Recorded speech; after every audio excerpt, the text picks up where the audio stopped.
Şu an itibariyle en büyük sıkıntımız kış şartlarından dolayı mevcut çadırların yeterli olmayış.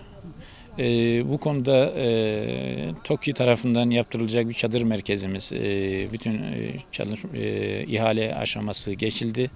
Pazartesi itibariyle hızlı bir şekilde yapılacak ve en kısa süre içerisinde takribi yılbaşına kadar bu çadır merkezini inşallah tamamlayıp buradaki gerek AFAD'ın çadır merkezlerine gerek dışarıdaki yerel yönetimlerin çadır merkezinde kalan bütün Suriyeli misafirlerimizi bu çadır merkezlerinin içine almaya başlayacağız. Ve bu çadır merkezi içerisinde okul, hastane, cami, sosyopsiko alanlar, psikolojik destek alanları, spor sahası ve mesire alanları gibi çok detaylı marketi ve çok detaylı alanlar mevcut. 30 bin kişilik bir kentimiz olacak inşallah. Bu 30 bin kişilik kentin tamamlanmasıyla çok daha iyi şartlara kavuşmuş olacak bu misafirlerimiz.